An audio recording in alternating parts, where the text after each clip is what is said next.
Oui, alors demain, le gouvernement va tenter de faire passer cette loi, qui au demeurant, je ne suis pas contre, je ne m'oppose pas à la loi.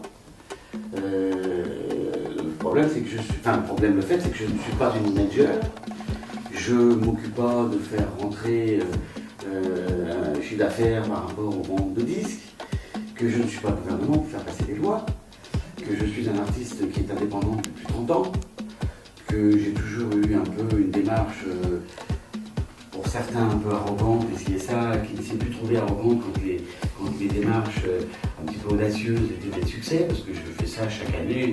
J'essaye de me servir, moi, d'un outil qui est fantastique, qui s'appelle Internet, qui est un fantastique objet de communication. Je ne suis pas contre la loi. Par contre, je trouve que si cette loi, même si elle passait, je doute qu'ils vont pouvoir la faire accepter et la faire adopter.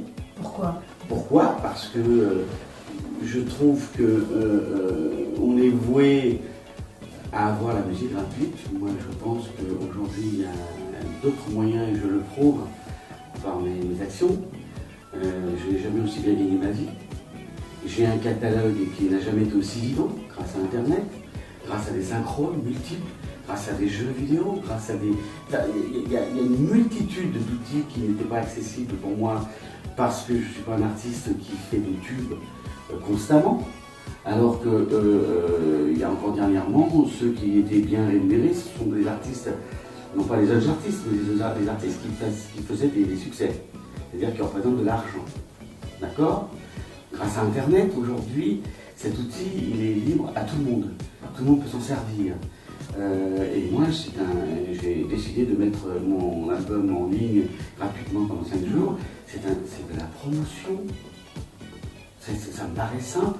Alors je vois un tas d'articles, les médias se sont jetés là-dessus. Je ne pensais pas faire un événement. Je ne cherchais pas à faire un événement. Je cherchais simplement que certaines personnes puissent accéder pour faire connaître ma musique.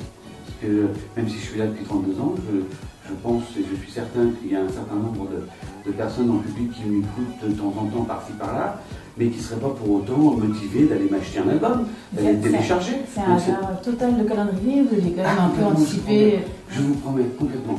J'ai quelques amis politiques que j'aime beaucoup, avec qui j'ai rencontré en fin de semaine dernière, et qui m'ont dit « mais tu sais ce que tu es en train de faire ?» Et j'étais très interloqué que ces personnes le savaient d'ailleurs, et qu'elles s'en préoccupent, donc j'étais flatté. On dit mais non, on est en train de faire passer cette loi. Ça, je me répète, je ne fais pas de politique, je ne suis pas une major, je ne passe pas de message. Vous pourriez profiter de l'actualité, enfin, ça aurait pu être de la provocation sympathique, quoi. Ça aurait pu être. Ça aurait pu être je pourrais vous le dire, pour faire perdurer un peu les polémiques. Non, c'est ni provocateur, c'est strictement promotionnel, je m'occupe de ma vie. Je trouve qu'on n'a jamais autant.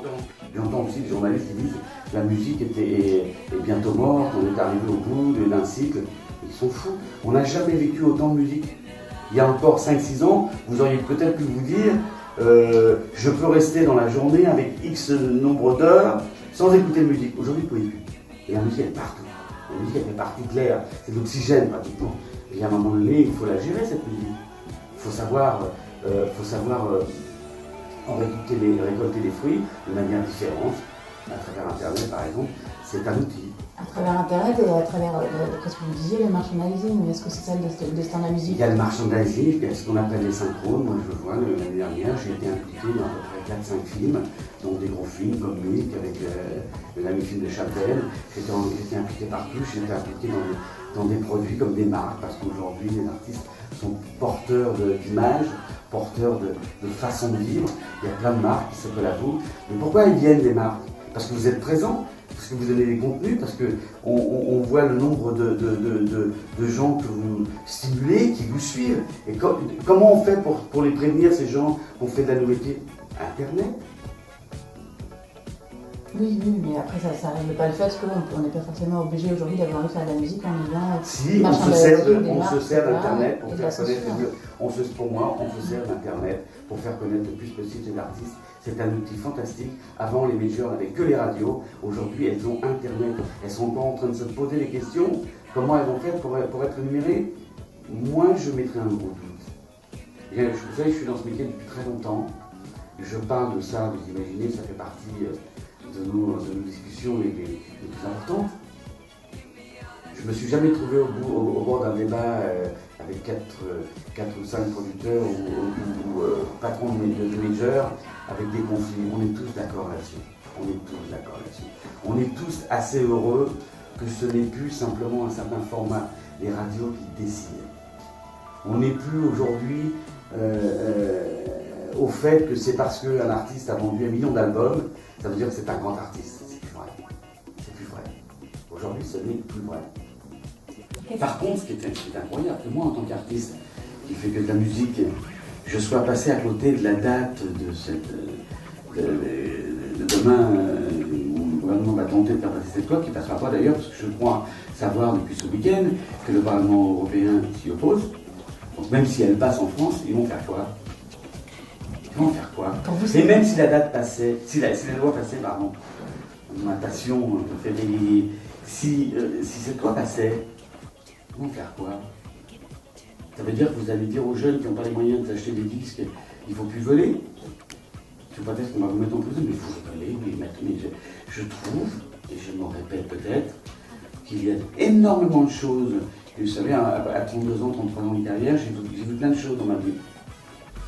Dans les années 70, comme j'ai vu la naissance des radios libres.